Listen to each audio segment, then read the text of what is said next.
Easy beef biryani খুব সহজে কিভাবে মজার বিফ বিরিয়ানি তৈরি করতে পারবেন সেই রেসিপিটি আজকে নিয়ে আসলাম। রান্না করতে খুবই সহজ, বাট খেতে অসাধারণ মজা হয়। একেবারে একটা শাহি শাহি ভাব আসবে। আর এই বিফ বিরিয়ানিটা আমি রান্না করেছি বাসমতি চাল দিয়ে। আপনারা কালিজিরা বা চিনিগুড়া চাল দিয়েও রান্না করতে পারেন। এখানে আমি একটা পেস্ট তৈরি করে নিব।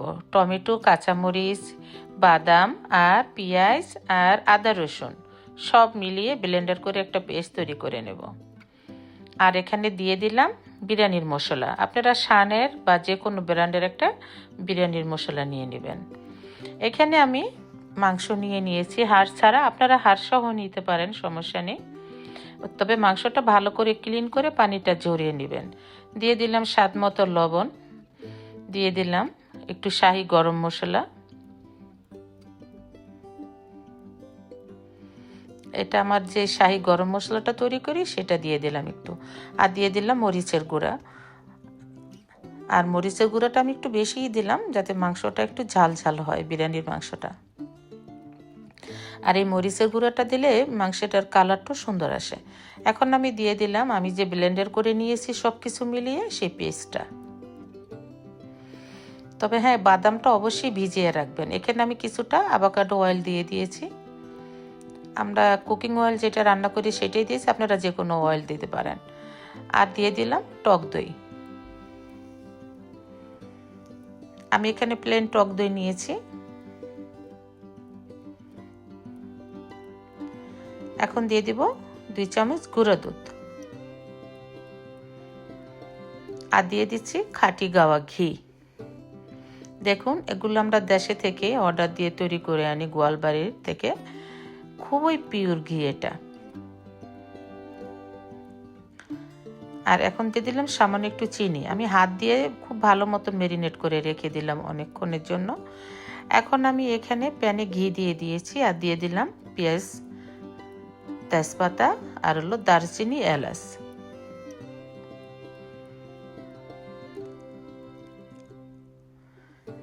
আর একটু জিরার গুঁড়া উপরে দিয়ে মাংসটা দিয়ে দিলাম।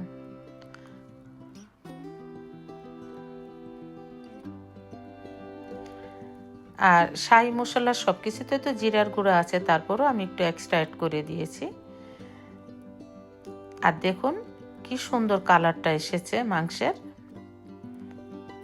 এখন আমি দিয়ে দিচ্ছি কিছুটা আলু। দেখুন, আমি আলুটা ভেজেও নেইনি, জাস্ট নর্মাল আলুটাই কেটে দিয়ে দিলাম।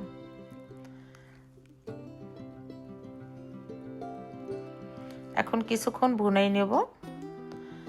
এই অবস্থায় আমি দিয়ে দিচ্ছি কিছুটা সিদ্ধ ডিম। ডিমগুলো কিন্তু আমি ভেজে নেইনি। এখন আমি কিছুক্ষণ ভুনেব, তারপর এটাকে আমি ডিমগুলো তুলে নেব।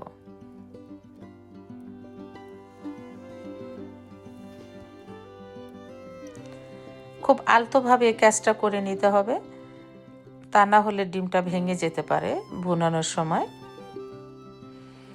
ডিমটা তুলে নিয়েছি। এখন একটু কাঁচামরিচ দিয়ে এটা নামিয়ে ফেলবো। রান্নাটা হয়ে গেছে, মাংসটা একেবারে নরম হয়ে গেছে। এখন আমি একটা প্যানে আবার ঘি দিয়ে দিলাম, আর দিয়ে দিলাম কিছুটা পেঁয়াজ কুচি। আমি খুব সিম্পলভাবে আজকে আমি বিরিয়ানিটা রান্না করে দেখালাম।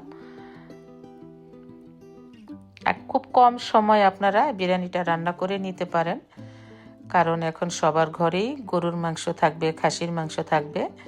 এখন দিয়ে দিলাম একটু তেজপাতা। তো পেঁয়াজটা যখন হালকা এইভাবে বেরেস্তা হবে, বেশি বেরেস্তা করতে যাবেন না, তাহলে কালারটা নষ্ট হয়ে যাবে পোলার। এখন আমি দিয়ে দিলাম পরিমাণ মতো পানি, দিয়ে দিলাম লবণ।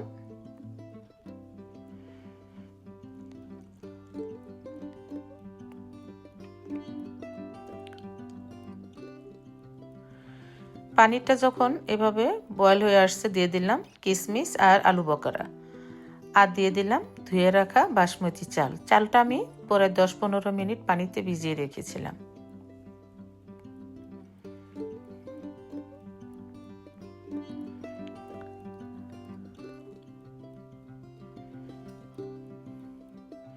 আর এখন দিয়ে দিলাম সামান্য একটু লেবুর রস। লেবুর রস দিলে আপনার পোলাওটা ঝরঝরা হবে, আর চালটা সাদা থাকবে, আর ভেঙেও যাবে না। এই তো দেখুন আমার 80% কুক হয়ে গেছে।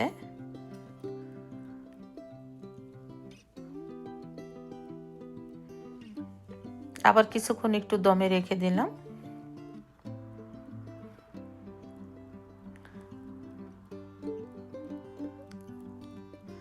এই পর্যায়ে আমি এভাবে করে মাংসটা একটু একটু করে ভিজিয়ে দেব। কিছুটা রাইস আমি এদিক থেকে সরিয়ে নিয়েছি, আবার এটা ঢেকে দিচ্ছি।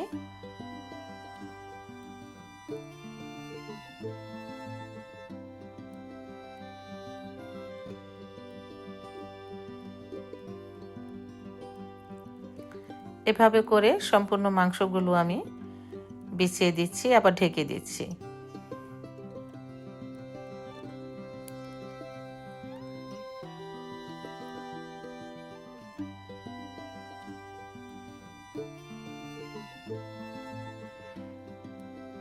এখন আমি কিছুক্ষণের জন্য আবার দমে রেখে দেব। এই তো প্রায় 10-15 মিনিট পরে একটু এভাবে উল্টিয়ে দিতে হবে।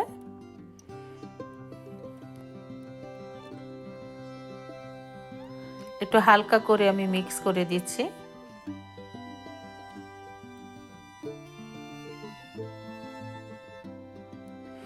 আপনারা এ পর্যায়ে কেওড়া জল বা গোলাপ জল দিতে পারেন। আমি একটু সামান্য জর্দা রং দিলাম, বেশি দেব না।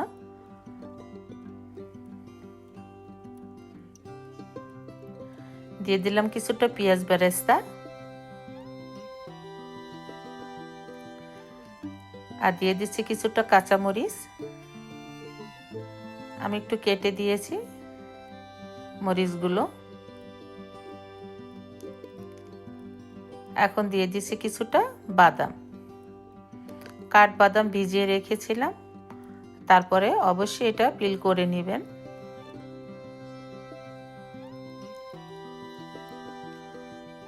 একটু ঢেকে দিলাম, আর দিয়ে দিলাম উপরে ডিম, যে ডিমগুলো আমি বুনিয়ে তুলে রেখেছিলাম। এই তো এখন এভাবে করে কিছুক্ষণ দমে রেখে তারপর এটাকে আমি সার্ভ করব। এই তো রেডি হয়ে গেছে আমার ইজি বিফ বিরিয়ানি।